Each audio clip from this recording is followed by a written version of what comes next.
And welcome back to the first week of our second month of WCW Nitro. Again, I am the JamSaw. Joining me on commentary is Redhead. How are you doing this week, sir?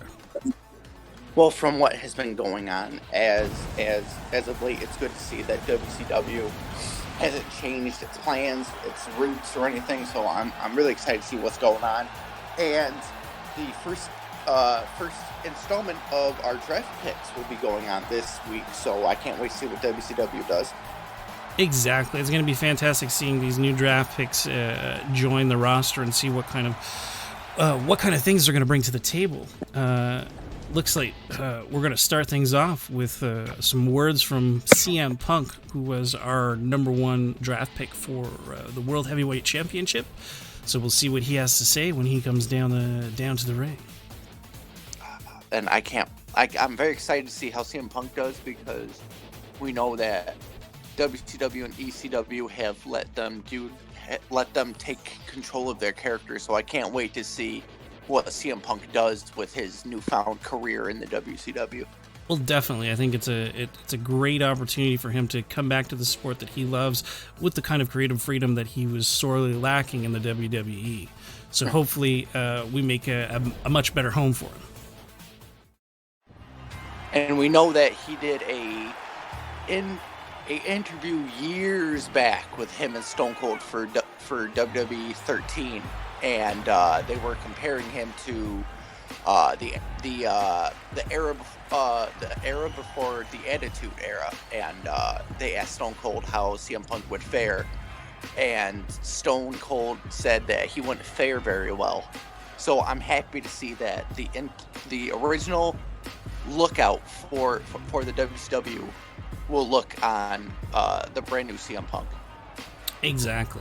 I'm looking forward to seeing what kind of things he brings to the table. The action, definitely the crowd response that he should pull out from the people, because they've been looking forward to seeing him back in action for a long time. Oh yes.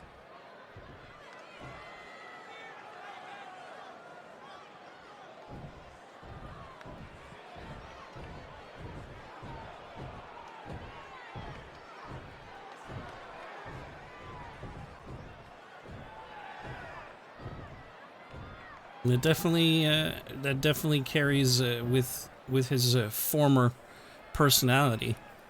Oh yes.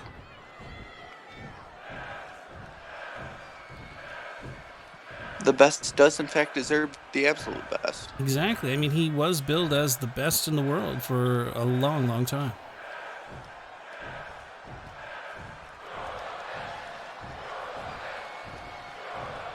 Looks like he's putting the whole roster on notice. He's come here with a plan, and he's ready to implement it. Yeah, he's definitely not backing down from any challengers.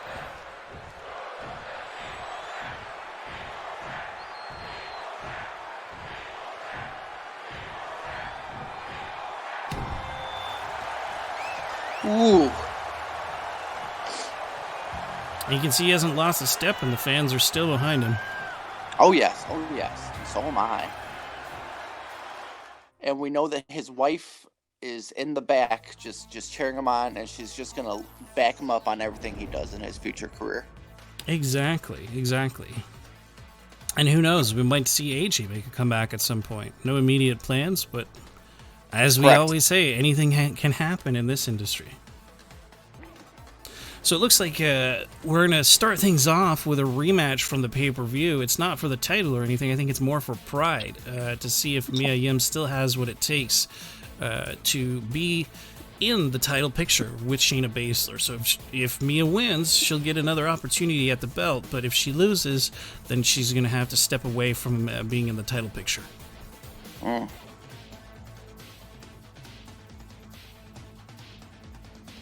Now, we know that Shayna is very prideful, and the fact that she came out of the pay-per-view the way that she did, she just has one last thing left on her list, and she has to completely take out Mia Yim. Well, exactly. She needs to make sure that everybody knows that Yim is not up to her caliber, that she doesn't even belong in the same ring as Shayna Baszler.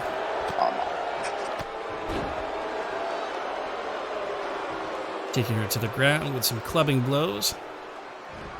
Now, like I stated before we started to get the balls rolling on WCW and the ECW, I knew nothing of Mia Yim, so when the WCW had drafted her, I had no clue on what she was about or how she functioned, and this past month I've been very impressed with how she's performed. Well, definitely. I think she has a lot of shades of old school Lita in her. She's a goer. She can go high. She's fast, and she's not afraid to express herself. Nice drop kick. Nice reverse. There you go. Another suplex. Now, we know that Shayna has 2 of her 3 best friends right in her corner. Now, is the fact that she is lacking Ronda, do you think that's affecting her performance in any way?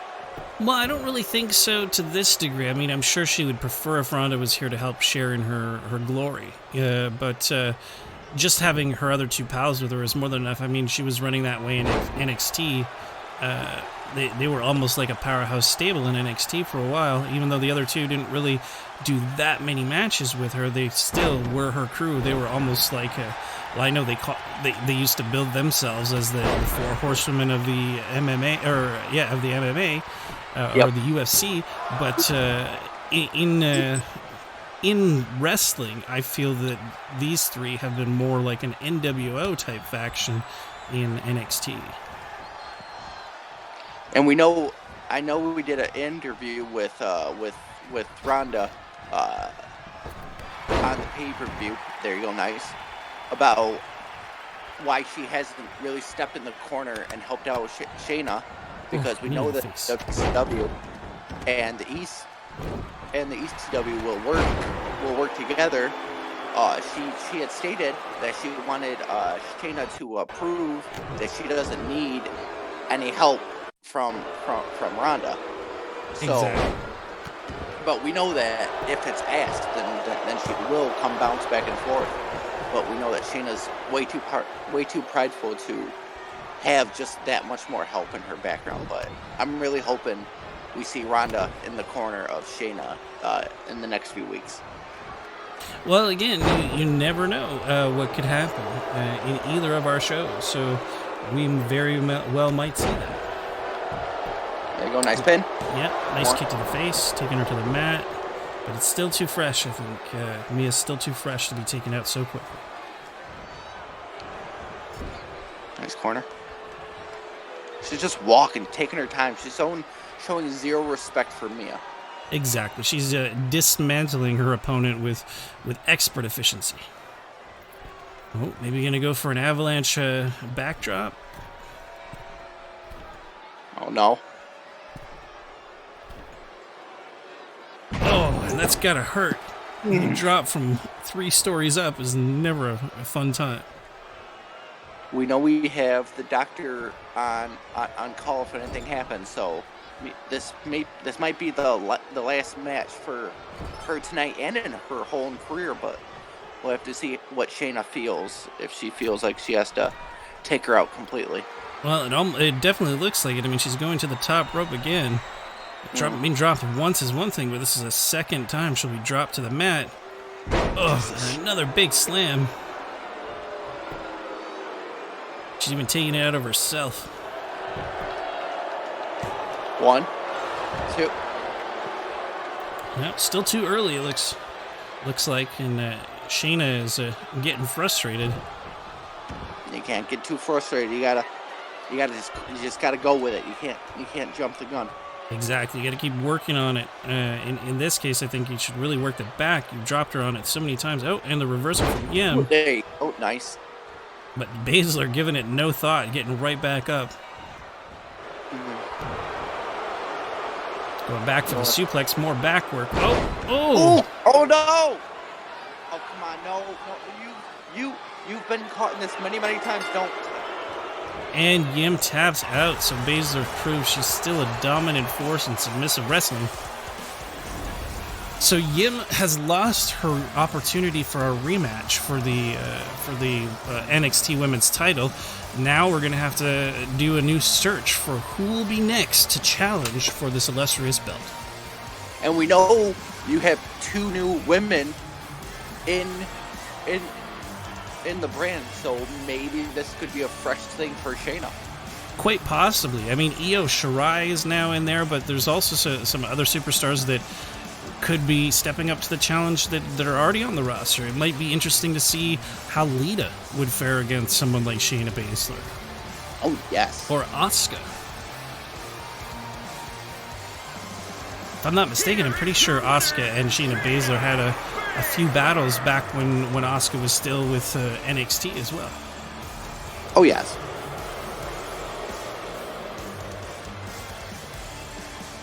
Queen of Spades showing why she is the dominant one yet again. Exactly. I think that she's going to be the women's division's Randy Orton.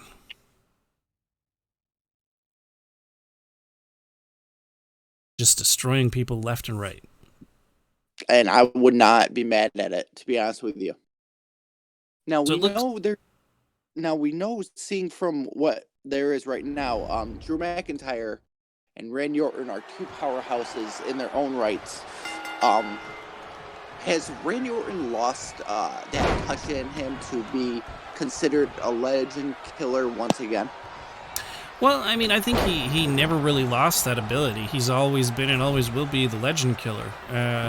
I think what's happening here is Drew having come off of a big loss. Randy's looking at this as a possible opportunity to try to step up and get to be maybe next in line for the world title. I mean, he'll definitely have to face CM Punk as well in that contest. But if he beats Drew today, who was the number 1, then he'll definitely be moving up the ladder. Oh, yes. And keep in mind, Randy's coming off of a loss. He did challenge Baron Corbin for the 24/7 championship a few weeks back, and lost. He was not able to take the title home. Now we know that the WCW have been bringing stuff back to life and been trying to put prestige on, say, a lot of things. And we know that the WWE ruined the 24/7 belt, and we picked it up. And the fact that someone as big as Randy Orton or someone as big as Baron Corbin, if they win or lose, it's not against their character. They're trying to add prestige to a title, and I feel like Randy Orton should not be ashamed of losing to Baron Corbin for the 24/7 title. Well, I'm sure he's not ashamed. I think he's just pissed off because he wanted to. This is another number 1 thing he could have added to his list of accomplishments. His list of many accomplishments. Exactly. He just wants one more award on the board. That's all. Yes. What's he thinking? Going for a big suplex. Dropping Drew on his back. So strong. Going for a quick pin. One. Nope. Nope. Too soon. Randy has to do a lot more effort to keep a big man such as Drew down for the 3 count. Now, as commentators, we have been friends for decades. We know each other like the back of our hands. That's new. Anyway, so if you were a betting man, these 2 very strong dudes have both come off of a losing match. Who would you put your money on? Well, I mean, it's a real tough call because Drew is super strong. I mean, he did get hurt pretty badly in the last man standing match against Adam Cole. So I think he might be fighting with a disadvantage. I think Randy might be able to take advantage of it. And of course, because Randy is the apex predator, I think that gives him the edge. He's got the experience, the know-how to really, open it up Drew McIntyre. He has the experience and know-how to really get this thing done if he wants to. But again, like you said, he's coming off a loss, so it's really hard to say. It's really hard to choose between these guys. I can't. I haven't worked with them since they were in the WWE, so I really don't know their mindset and how they've changed. But I don't know. It seems like Randy could never change. He's Randy Orton. Oh, exactly. Randy is who Randy is. I don't think there's a lot of superstars who've had gimmicks, and their gimmicks have changed over the years. But Randy has stayed pretty much true to who he is. You know, He's like Stone Cold or The Rock. There's not much change to their character. They are who they are, and love it or hate it, they bring it every time. Nice kick out by Randy. There you go. Oh, and the reversal, taking it back to Drew McIntyre. Nice float over. Breaker.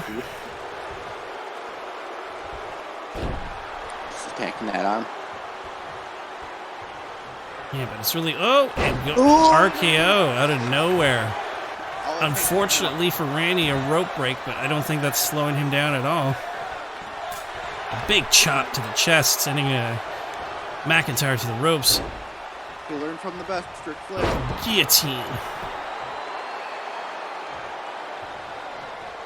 Now, we know that Randy was a part of the Evolution. Has there been any interest in him contacting Triple H, Batista, or Ric Flair? Well, to be honest with you, Randy's been in a few different stables. And there's always the possibility of seeing him re-team up with someone maybe like Edge or maybe Batista. I don't think we'd be able to get Triple H. He seems to be WWE ride or die. But Batista, he retired from WWE, so he may make an appearance out here.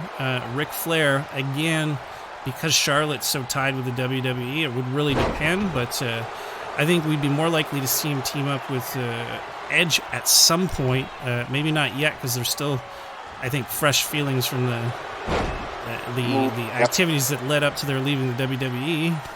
Yep. But you never know. Never say never in wrestling, man. Going old school Randy.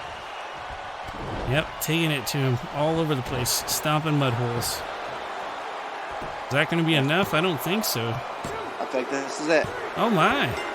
Oh, I thought for sure that it would require at least one more RKO to take him out, but I guess Drew was just exhausted from that incredibly damaging match he had at Rise from the Ashes. And I feel like Drew shouldn't feel ashamed of what he did tonight. He should just go back to the drawing board and figure out a new plan and a new course for a plan of a title. Well, exactly. Like you said, going to the drawing board, formulating your plan, trying to figure out where you're going to go from here.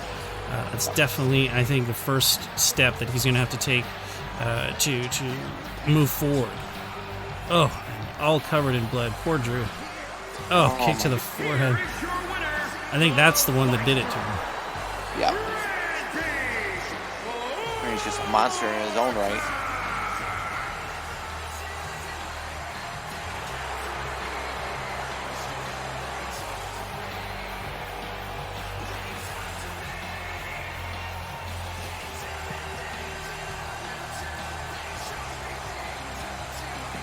Just celebrating like the man, the Viper. In my opinion, the King of Kings. This man, everywhere he goes, he's the ring general. He helps everybody. He knows what he's doing. No doubt. But it's nice to see Randy starting to win again. I'd like to see him get up near the top.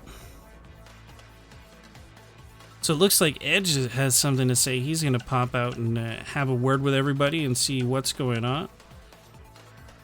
Just checking out our card, because we noticed a couple of entrances were missed. We wanted to make sure that was fixed for everybody else. I mean, taking a week off sometimes can cause production to forget. We know that, and then we never blame the production crew. We know that things happen, so we aren't like Vince. We're not going to fire you over. Exactly. Yeah. As I like to say personally at home, shit happens. Oh yeah. All right. So what crawled up Edge's butt? What do we got going? Well, we'll have to wait and see what he has to say. But I mean, it wouldn't surprise me if what happened before he left the WWE left a sour taste in his mouth. I think he's getting ready to call out Randy. Oh, that'd be nice. Finally get some answers. I think he wants some justice. I mean, If he could, I'm sure he would have Beth down there with him, and maybe even Christian. Oh, yes.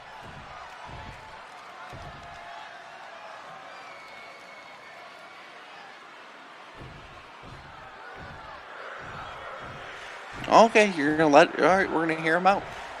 Yeah, let him talk, because Randy's that guy where you need to, or else he's gonna twist your words against you. Definitely. And Randy just left right after his match, didn't expect to get called out. Definitely did not. I mean, fortunately, he got called out now instead of before his match. Yes. He might not have won if Edge had a chance to confront him first. Who knows what'll happen? I mean, you've seen the superstars here in the past. Just coming out to talk to one another sometimes leads to fisticuffs. Oh, yes.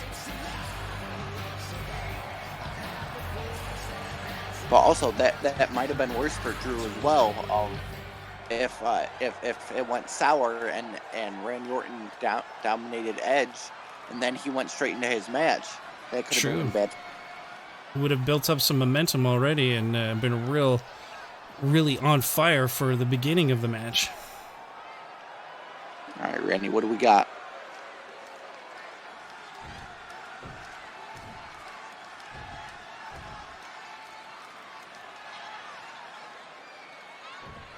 Well, that is true. I mean, there could be some ring rust on Edge. Maybe he's not ready for Randy.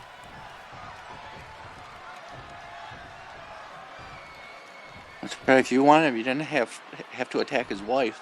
That's true. And what he did to his buddy Matt Hardy, too, before Hardy left.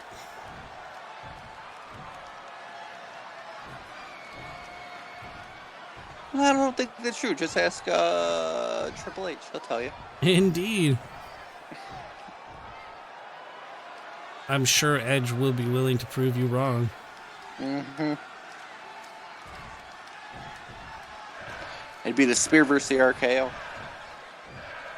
Well, the Spear can also hit you out of nowhere. I mean, I've seen it take people out. They don't call him the ultimate opportunist for nothing. Yes. Yep.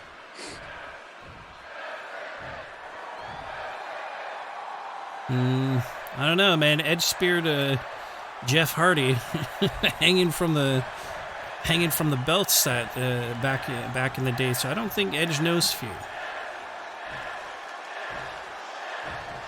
And that's exactly what he did by coming back into wrestling, grabbing it, not letting go. Oh no!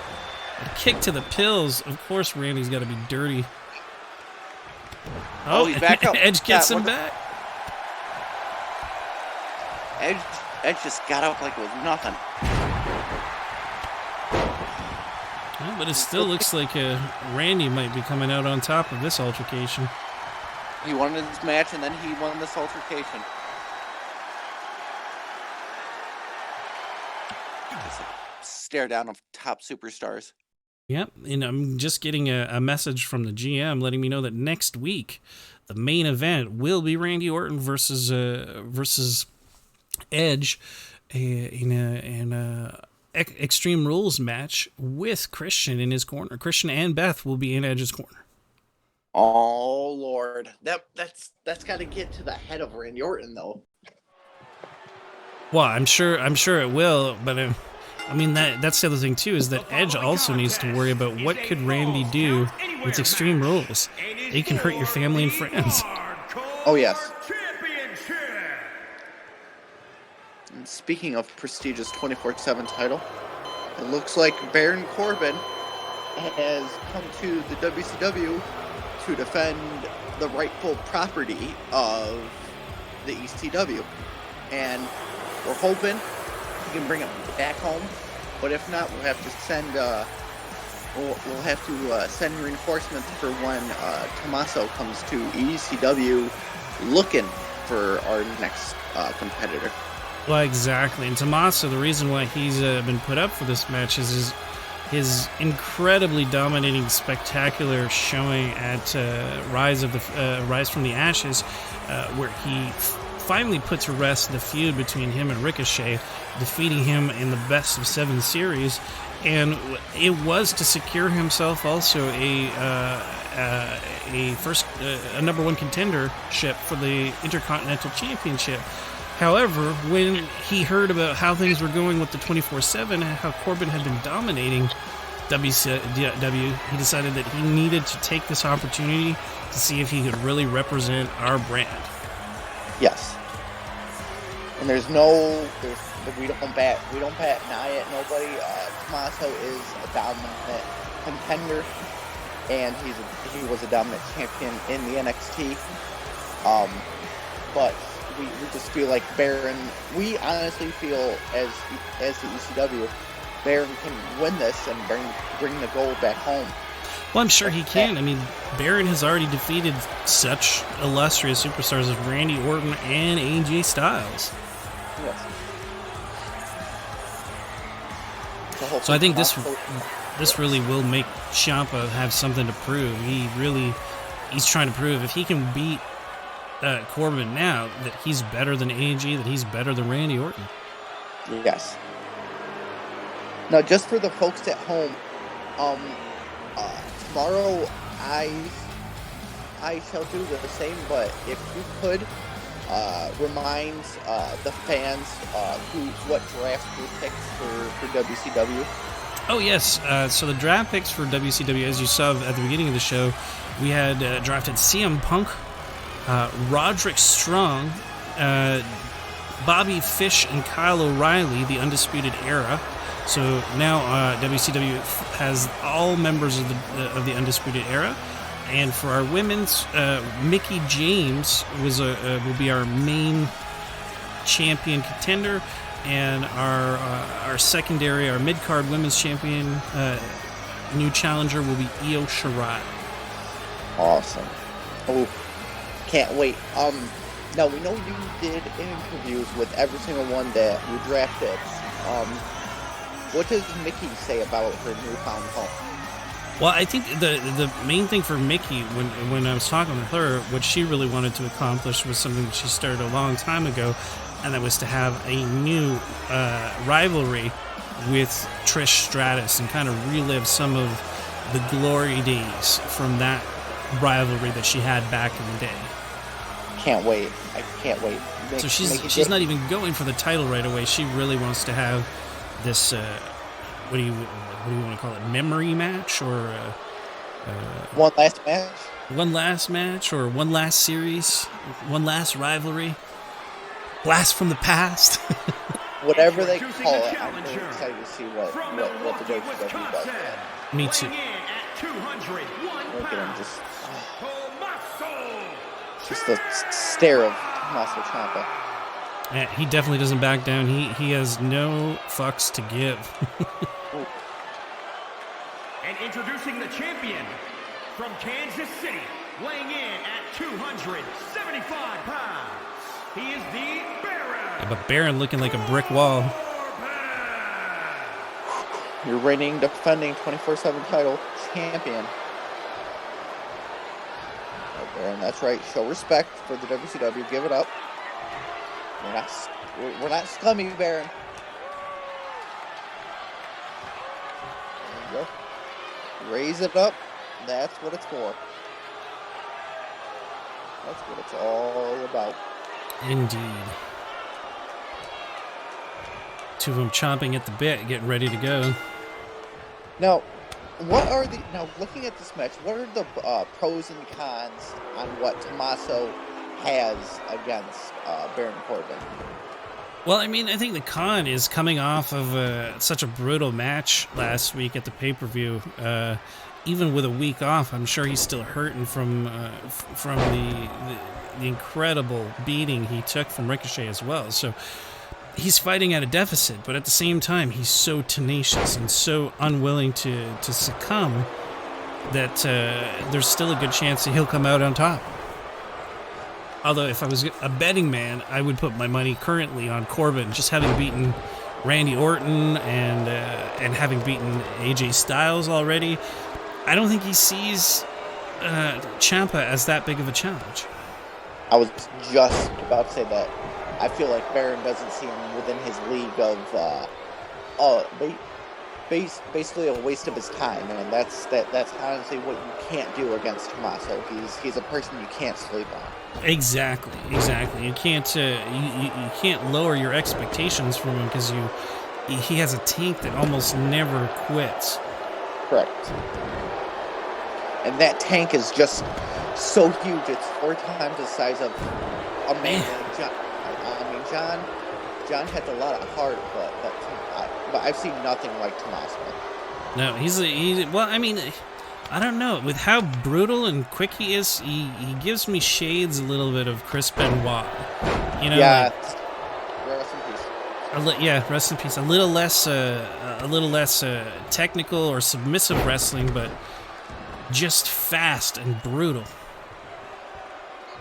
Now I know they released a documentary, a series on the darker side of the ring with Chris Benoit. In a few words, what did you think of it? So that way we don't go on about it. But honestly, I haven't had the chance to watch it yet. I really, really want to, but I've been so busy with other stuff and preparing for the show and everything. I just have not had the opportunity. But it's definitely on my watch list because I've always, back in the day, I was a big Benoit fan, and I was really disappointed with how his career ended. So I would like to see more in-depth information as to how that stuff happened. I mean, it was definitely a horrible situation, and I don't think it should be glorified. But at the same time, he was a fantastic wrestler, a brilliant performer. And although it doesn't excuse what he did, I think people should be remembered for everything, right? Not just the horrible things, but also the wonderful things he did. Correct. And we know that the late great one, his son is going to be stopping by both brands in the coming up week. So hopefully Daniel can shine some light and show where he wants to go for his career. The son of Chris Benoit is looking to sign a deal with somebody, and I'm hoping that he signs with us or the AEW. Definitely, I would love to be able to see him step into his father's shoes and become as great, if not greater, of a performer. Correct. Man, Corbin is really seeming to dominate, but like this is what I was saying from the get-go. Oh, he didn't really see Ciampa as a challenge, and now he's showboating. He's got to be careful. Yep. All it takes, there you go. Just one second for everything to turn around. So, what's he gonna do? Pitch to the guardrail. Slam to the post. Nope. Okay, just rolled back in. But that chair is still in there. Now that's the thing where you can't do with Baron is throw him in the ring and take your time getting in, because that's when he can hit the end of days. And exactly. You gotta stay quick and you gotta stay on him.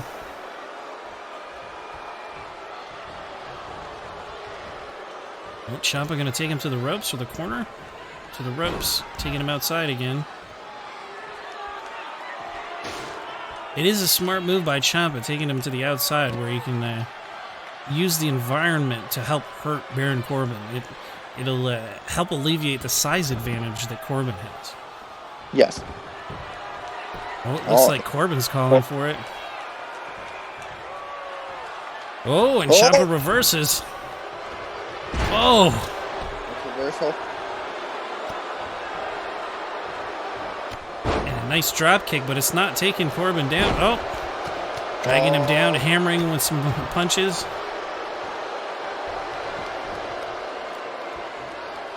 There's Ciampa taking it easy in the ring, getting a little bit of breath and momentum back. Oh, DDT.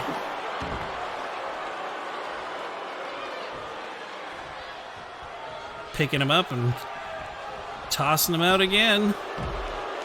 Oh, head right onto the stairs. His head's inside the stairs. One. Oh yeah, I forgot to mention it's the 24/7 championship, so it's a falls count anywhere match. There we go.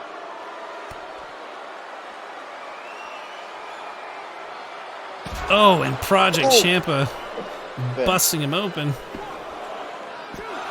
Oh, and still just a 2 count. Baron has much more to give, it looks like.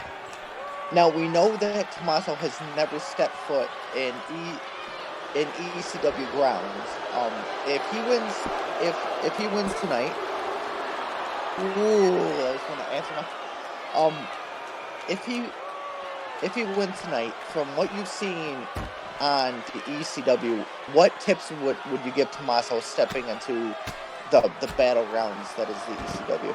Well, there's really not many tips you have to give him because, I mean, he is an extreme superstar. You've seen how he's been taking it to Corbin. I think he would fit right in that environment.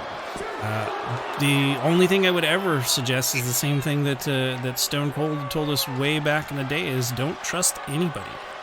Yes. Ooh, nice. Oh, taking it to his arm.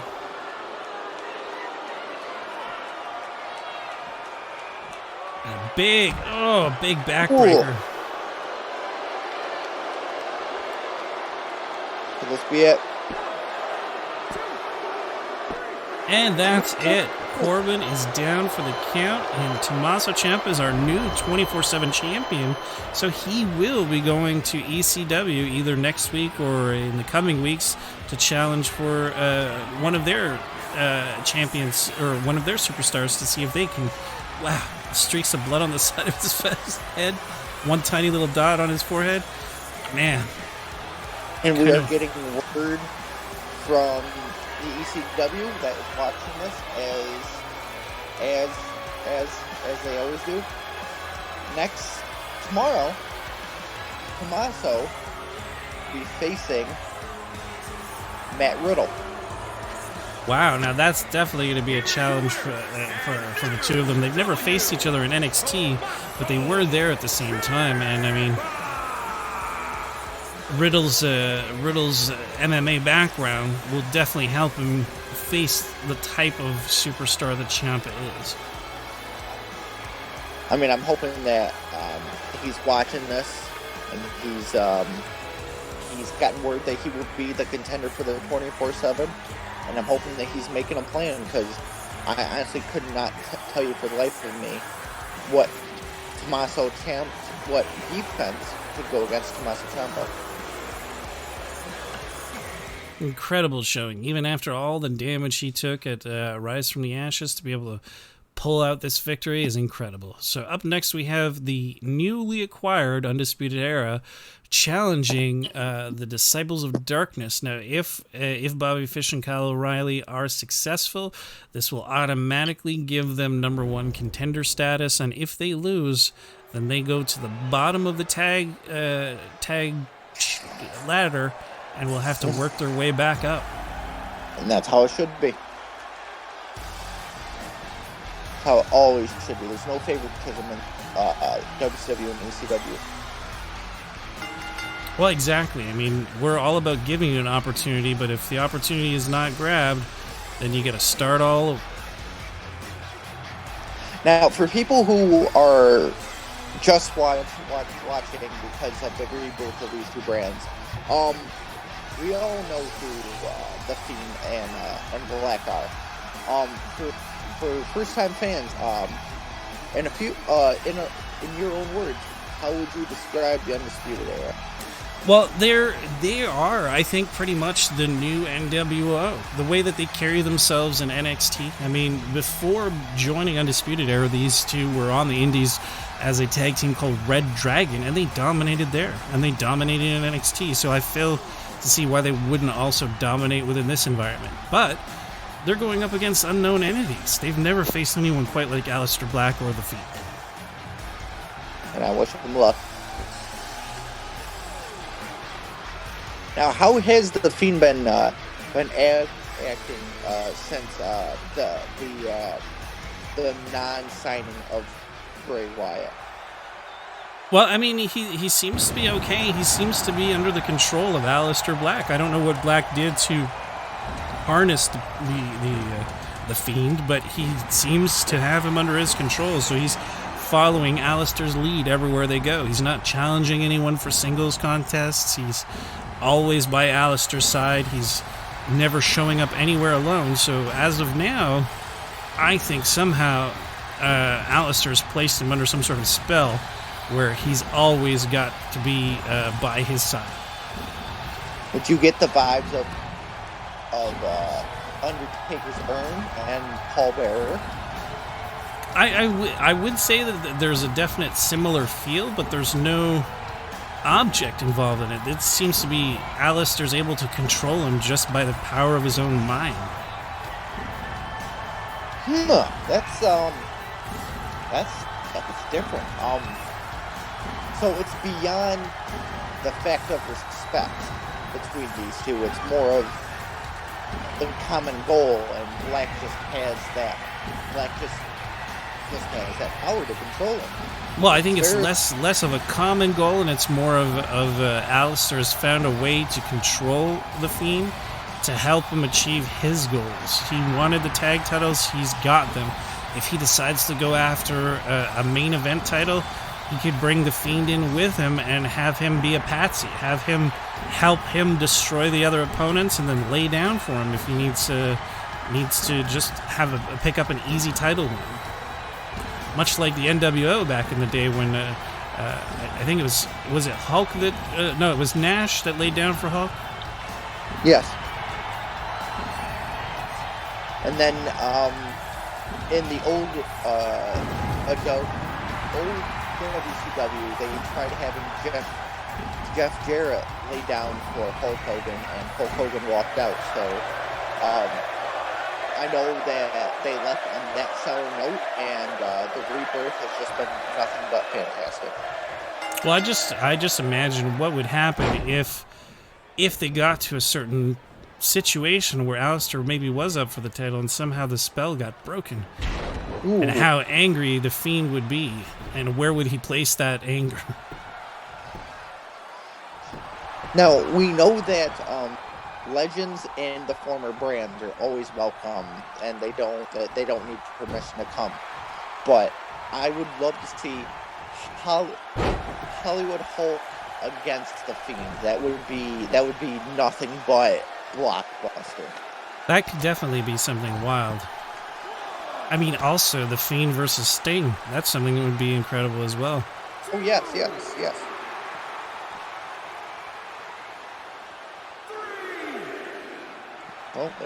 There you go. And tripping him over the stairs. Can't win by a count out though, boys. You got to get him back in the ring. Mm-hmm. Oh, big kick to the gut. It looks like they hit each other at the same time. Fiend, you got to go back in the ring. He's trying to protect his brother. Oh no.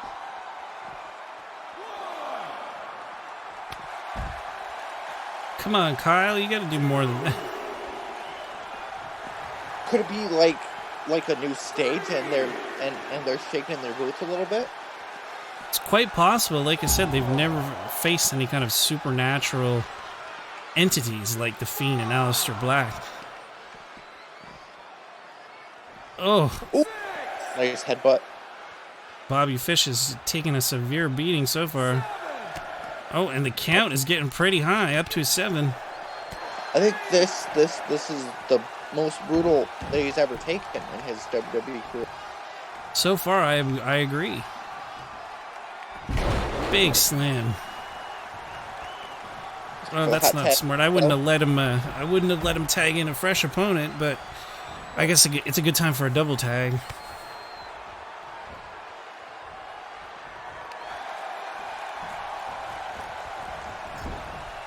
There you go, in the corner. Big suplex on Kyle. Oh, dropping him on his head. So crazy.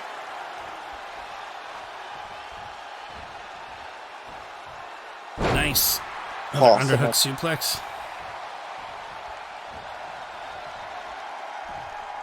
Oh. Ooh, nice. Sitting down in meditative pose. showing that this is really no sweat off his nose at all. Oh no. There you go, pressure from the knee. There you go. Don't let him tag. Well, I think he wants to let him tag because Bobby Fish is in worse shape than Kyle. And I feel like this is a way of them saying that they aren't worried about the tags. There we go.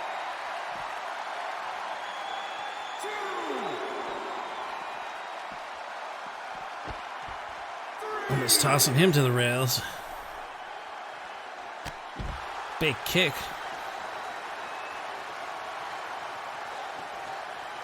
No, I thought he was going to try to pitch him to the post, but wasn't going to be able to do it. Yep, that's exactly what I thought too. Ooh, big kick to the gut.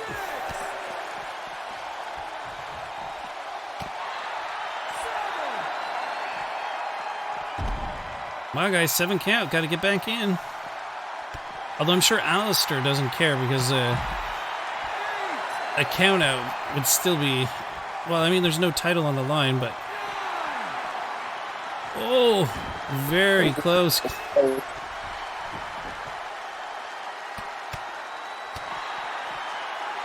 Wow, Bobby. Like a pub brawl. There you go. I mean, but do you want to get into a pub brawl with Alistair Black though? Me, no. I would not.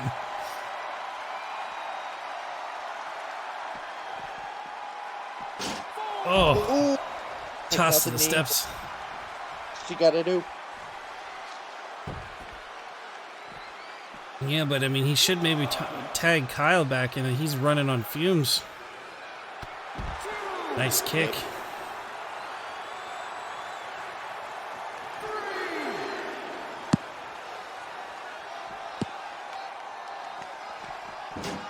Slamming him into the stairs some more.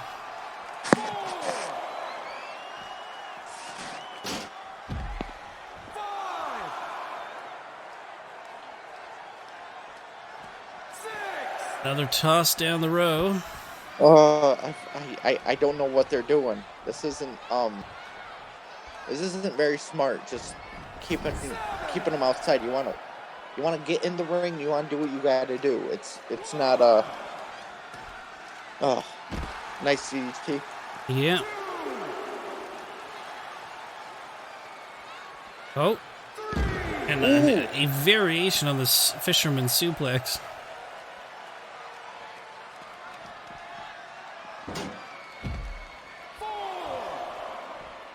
I'm wondering if there's a reason why he is attacking the low body of Alistair Black.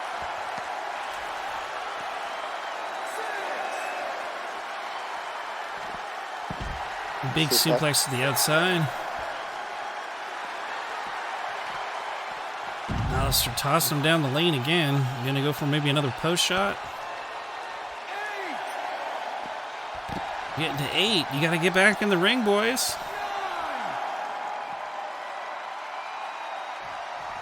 Are they just playing with? Yep. And they win via count it. I feel like that was a twin session from the DOD. No, I agree. It definitely looks like they're just trying to teach them a lesson. They're not taking them seriously at all. Maybe this was like a squash match in a sense. Well, they definitely squashed their opponents, that's for sure.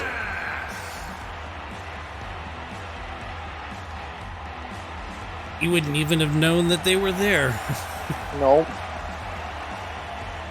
That's crazy. I've never seen nothing like that. I would love to see them go at it again in a steel cage match, so no one can leave. Definitely, or maybe because they've already proven to be pretty adept at a steel cage match. Maybe a Hell in a Cell match. That'd be good. Well, it looks like Mickie James is coming out to speak her piece. Our newly acquired women's championship contender. And she's looking good. Yeah, I always liked how Mickie James looks. Mm-hmm. And we know that she was on the radar of both brands because she was also on the radar of going back to TNA to finish up her career. And she got contracts from all three brands, and I'm happy she picked the WCW. Yeah, well, I'm sure the only reason was just so she could have one more go with Trish Stratus, and it looks like that might be who she has her sights set on. That would be a breath of fresh air, really. We haven't seen Trish since the first week of WCW, where she was in the women's Fatal 4-Way to be the number one contender. Well, she lost. It was Beth Phoenix that won. Yeah. I believe Beth pinned Lita, if I'm not mistaken. Yes.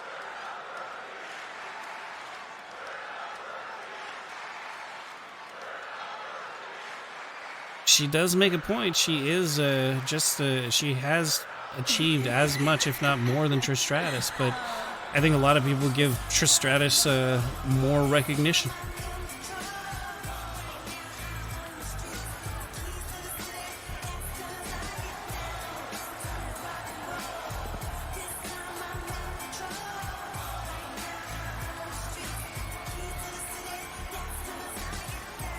Jeez. And Trish wearing a very reflective unitard.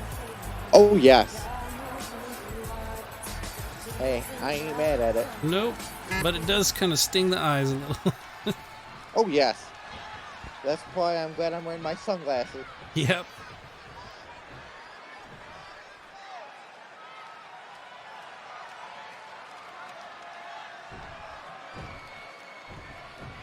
That is true. They have some unfinished business from back in the day that needs to be cleared up. Mm-hmm. Trish's not afraid to get in her face.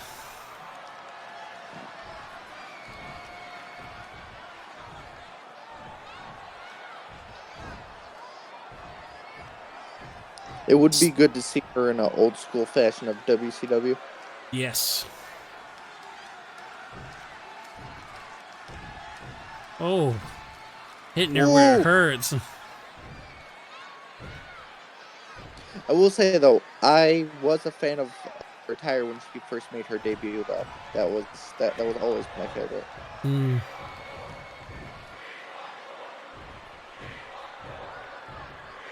That is true. She's not what she used to be. She's not as young and spry. It's true. She hasn't been wrestling as much as Mickie James has over the past few years either.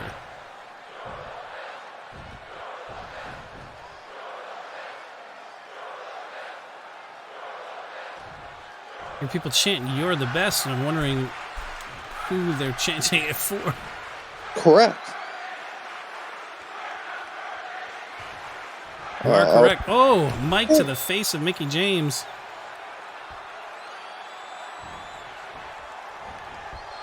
Oh, nice bulldog from Mickie.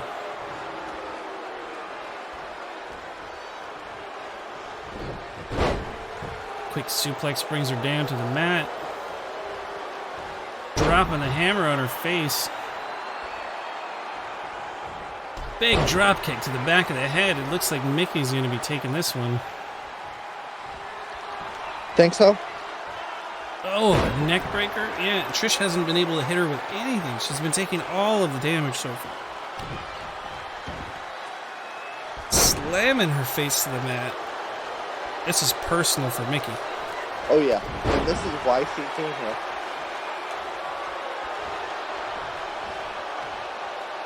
Another neck breaker. No reversals coming from Trish. Ooh! Big clothesline takes her down. If it wasn't for that ref, she might just tear her a new one. But they stop it. They do stop themselves. That's what I can respect. Is no matter how hot and heated that it gets, every superstar can show some restraint. Yep. You really have to sometimes. It gets a little crazy. So, in a rematch again from our pay-per-view, and again, this is for number one contendership, because if you recall, Toni was number one contender before, and Beth Phoenix won the right Toni won the title and then lost in the rematch, so she still wants another opportunity to go for the gold again. So if Toni wins tonight, she will remain #1 contender for the women's championship. But if she fails, then she will go to the bottom of the barrel, and it will be up to another superstar to challenge Rhea for the title. She's walking in with a lot more pep in her step. She's full of confidence.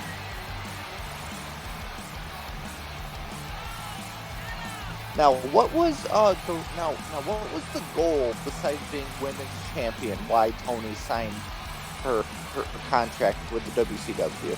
Well, it was to continue her rivalry with Rhea. Rhea and her have had a lot of contests over the years, and she has, well, they've beaten each other in all the promotions that they've come up with, but I think she really has it in for Rhea and wants to make sure that wherever Rhea goes, that she's always better than Rhea. Yes, and that's, I mean, she has the potential. It's just she hasn't. I mean, they both were champions here, correct? Oh yeah, they were both champions in NXT. They've both been women's champion here. Rhea was our first champion. Toni won it from her. Rhea won it back, and then Rhea retained in the triple threat at the pay-per-view. So as of right now, Rhea is the current dominant and most achieved women's champion. Exactly. Now, I gotta say, she's a favorite of mine. So, how is Mickie James gonna change all that up? Well, like I said, I think Mickie is not really thinking as far ahead as the title yet. Her focus is more on rehashing the rivalry with Trish Stratus. So by the time Mickie changes focus, who knows if Rhea will still even be champion? Oh, correct. That is correct.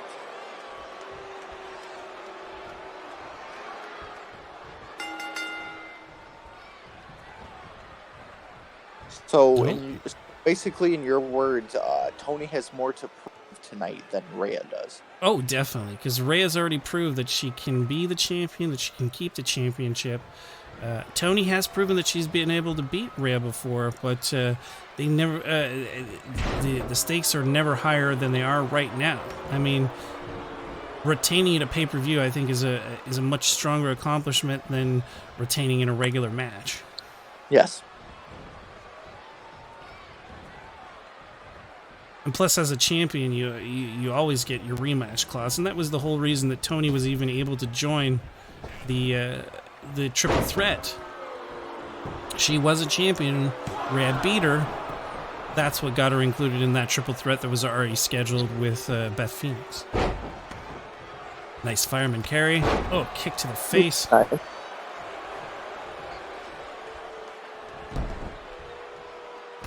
Oh. Ooh. Oh. Buns of steel to the head. Ooh, damn. I think I might be in love, to be honest with you. Much better than Rikishi. Well, I'm telling you, much better than Rikishi. Oh, huge clothesline taking Toni to the floor. I don't know if she knows where she is right now. Big kicks. Oh, and dropkick evaded. Oh, enziguri to the back of the head.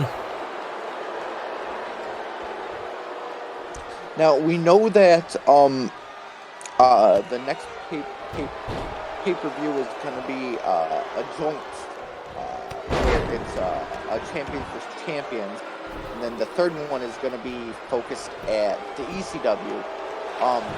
But this upcoming one is going to be champions versus champions.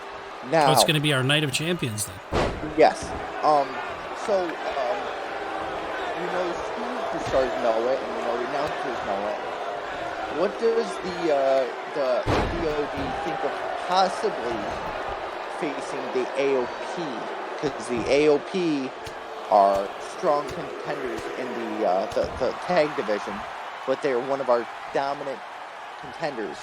What kind of match would we expect from a DOD versus AOP match?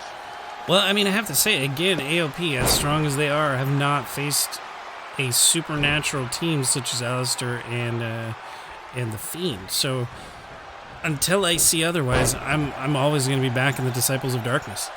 Yep. I mean, they've been, the AOP haven't been very strong. They've been quite childish since they've signed with the ECW, but hopefully they can mature as their careers go on. But the match card's working, but so that's the first announcement of next pay-per-view, the Champions vs. Champions match. Oh, and a great comeback from Toni. Looks like Rhea's a little bit out of it right now. Tony's going to take her to the corner. Yep, there you go. Oh! That'll knock you out. Took too much time. Toni should have gone for the pin. She went for the spear, got kicked in the face for her efforts. There you go.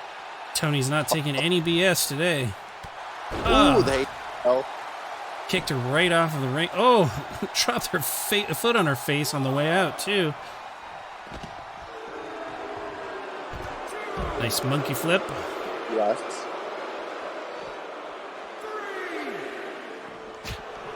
Ooh, there you go. Nice trading blows. And the reversal from Toni. Toni pitching her back into the ring.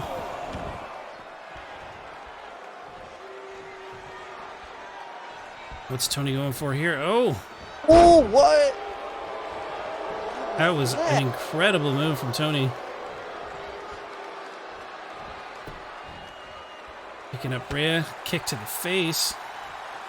Not enough to put her down. European uppercut. Still not enough to put her down. Suplex will do it, though. But a rope break. She can't quite get the pin. You gotta calm down, relax, and keep your mind on the focus. You can't keep your eye on you can't win with your eyes not on the prize.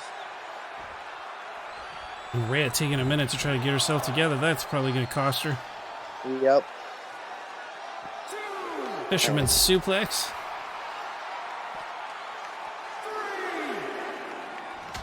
Oh, big slap. No respect there from Toni. Oh, zero respect. Oh, thrown to the post.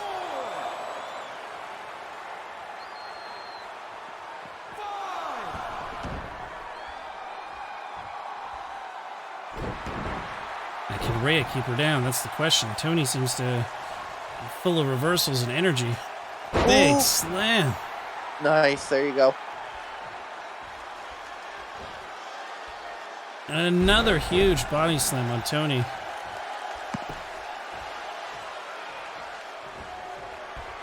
It's one thing you got to give Rhea. She's a powerhouse, man. She's so strong.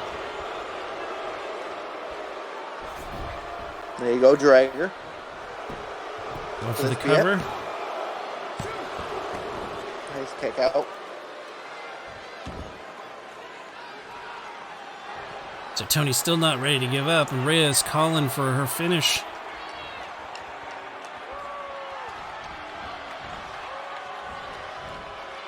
And it looks like she's got it. Oh, could this be it? Oh, and Toni kicks out of the riptide. Nice.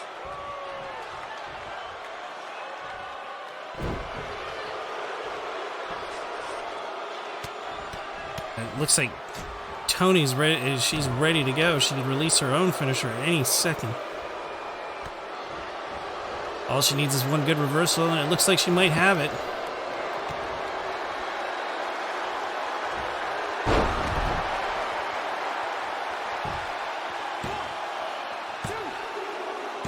Wow, and Toni wins it out of nowhere. Perfect storm. That's honestly not what I thought was going to happen. I thought for sure Rhea had this in the bag, but Toni just pulled it out of nowhere. So what's this mean for Toni Storm? Well, it definitely means that Toni is still the #1 contender for the Women's Championship, so we will see her challenge for the title next week But Rhea gets to pick the match stipulation, so we're going to have to see what happens next week on WCW. We'll see the Women's Championship match, and we'll hopefully see the 24/7 Championship again, if it's still on Ricochet, or a new challenger will be brought forward.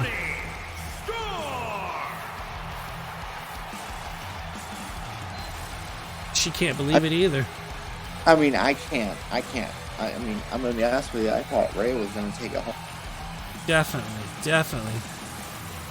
Anyway, this is where we're going to end it for this week. I do want to thank you for watching, and I hope that everybody enjoyed the show, and we'll see you next time. Yes.